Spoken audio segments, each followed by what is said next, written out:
Good morning. How are you guys? I haven't done a video in a few days. I was thinking about, what have I talked to people about recently that I wanted to share? And what keeps coming up in the last few days has been about relational love. And it makes me think about love banks. There's this concept that I don't think is so foreign, but maybe we don't always think about. Love banks. And it's like banking accounts for our relationships. And there's a few different types of accounts. There's the relationship bank that we have with our children. There's the relationship bank we have with our partners. And then there's the relationship bank we have with everybody else.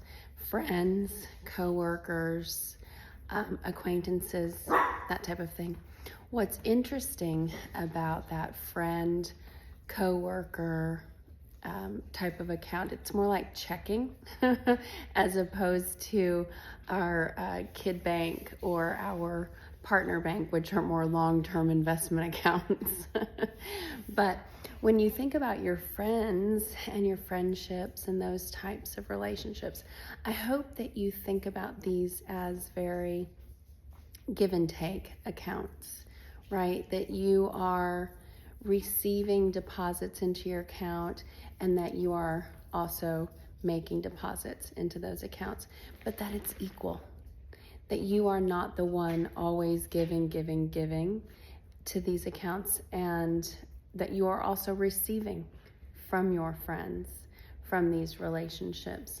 I've had conversations with men and women recently, kind of in this, at a loss of like, I feel like I always give, and I don't understand why it doesn't occur to other people to give back. And some people are okay with it. I had a young man I was speaking to, and he's like, luckily I have a lot to give. He feels like his emotional bank is very full and he doesn't mind giving. But I do warn him, I'm like, well, don't overgive, especially to coworkers and stuff like that. But do be mindful to make these things very equal.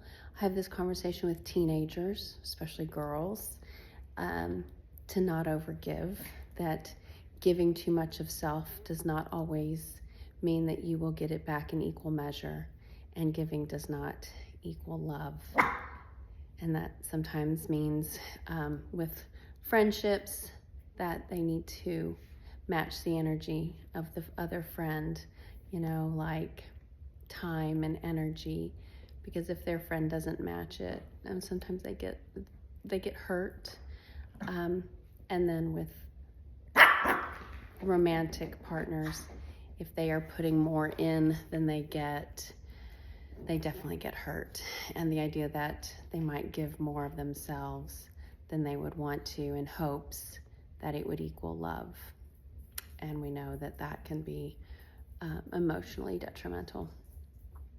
So I had these conversations with all different populations, hopefully teaching that we need to make sure we are in equitable relationships with people, that we are in relationships where we are receiving and giving equally, and making sure that we are not takers.